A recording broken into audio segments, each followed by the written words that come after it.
মৃত্যু মানুষের কাছে চিরন্তন একটা সত্য, যেটা মানুষের জীবনে লেগেই রয়েছে। এই সত্যের কাছে কারণ নিস্তার নেই। তবে মৃত্যুর মধ্যেও লুকিয়ে আছে কিছু সুকঠোর সত্য, যা আমরা আজও জানি। মৃত্যুর পর আমাদের জীবনে রয়ে যায় প্রিয়জনদের ঘিরে থাকা নানান টুকরো, নানান স্মৃতি। এই স্মৃতিগুলি আমরা চারণ করি মহালয়ায় তর্পণের মাধ্যমে। তবে আপনারা কি জানেন, এই তর্পণের পেছনেও রয়েছে একটি পৌরাণিক কাহিনী? তবে চলুন আজকে সেই গল্পটি জানব। তবে ভিডিওটি শুরু করার আগে বলবো, চ্যানেলটিকে সাবস্ক্রাইব করে পাশে থাকবেন, কমেন্টে লিখবেন জয় মা দুর্গা। তবে চলুন আসুন শুরু করি। মহাভারতে কর্ণের মৃত্যুর পর সূর্যের শরীরে প্রবেশের আগে জোর করে একটা ধাক্কা খেলেন। কুরুক্ষেত্রের যুদ্ধে মারা যাওয়ার পর কর্ণ পৌঁছালেন স্বর্গরাজ্যে। সেখানে তাকে খাদ্য ও পানীয় হিসেবে দেওয়া হলো রাশি রাশি ধন ও সম্পদ। থালায় ভরা সোনা, রূপো, হিরে, জহরত দেখে প্রশ্ন করলেন কর্ণ, আমাকে খাবার দাবার হিসেবে এমন সব বিচিত্র জিনিস দেওয়া হচ্ছে কেন? পিতৃলোকের অধিপতি, যাকে আমরা বলি ধর্মরাজ, তিনি তাকে বললেন, তুমি সারা জীবন নিজেকে নিয়ে ব্যস্ত ছিলে। নিজের শক্তি ও পরাক্রম দেখানোর কি প্রবল বাসনা ছিল তোমার। রাজ্য, সম্পদ, নারীর প্রতি খালি মনোযোগ। তুমি সবসময়ের জন্য ব্যস্ত ছিলে যুদ্ধক্ষেত্রে। একবারের জন্য কি তুমি কখনো তোমার পূর্বপুরুষদের আত্মার কথা চিন্তা করেছ? তাদের তৃপ্তির জন্য জল তর্পণ করেছ?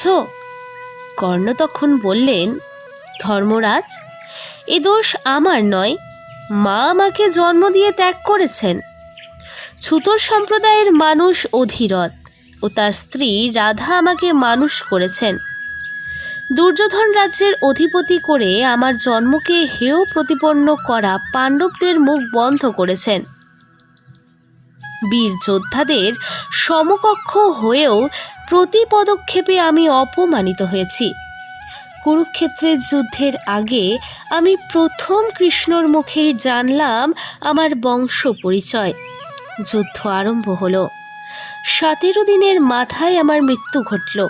আপনি বলুন, মৃত পিতৃপুরুষদের উদ্দেশ্যে জল তর্পণ করার সময় আমি কখন পেলাম?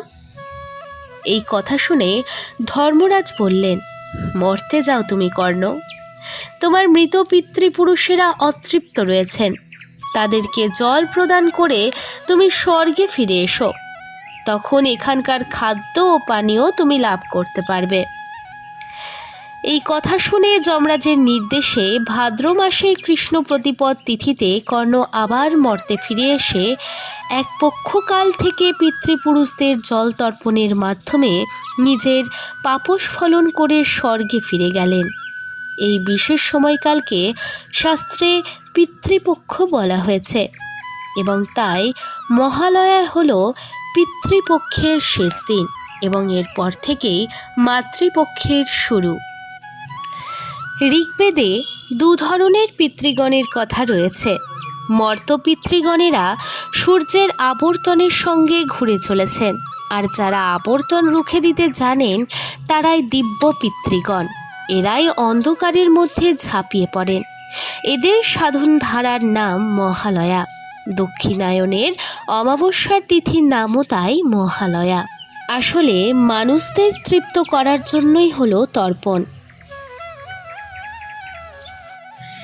এই তর্পণের মাধ্যমে আমরা আমাদের পিতৃপুরুষ, জন্ম জন্মান্তরের বন্ধু সকলের তৃপ্তি লাভ করি। আমরা প্রার্থনা করি যাতে তাদের আত্মা তৃপ্তি লাভ করে। তবে একটা কথা কি জানেন তো, মানুষ মৃত্যুকে মানে না। হ্যাঁ, মৃত্যু হয় ঠিকই, তবে মানুষ যেন এই মৃত্যুকে পিছু ছাড়তেই চায় না। তাই জন্য তো তর্পণের মাধ্যমে মৃত মানুষদের আবারও স্মরণ করে, পিতৃপক্ষে পূর্বপুরুষদের ডেকে আনে এবং তাদের আহ্বান করে তারা যাতে জল খেয়ে তৃপ্তি পায়। এই তর্পণ ভালো কাজ করবার আগে পূর্বপুরুষদের একটি দিবা মাত্র। পিতৃপুরুষদের তৃপ্তি লাভের জন্যই এই শাস্ত্র বা পুঁথিতে অন্তর্ভুক্ত করা হয়েছে তর্পণের প্রথা।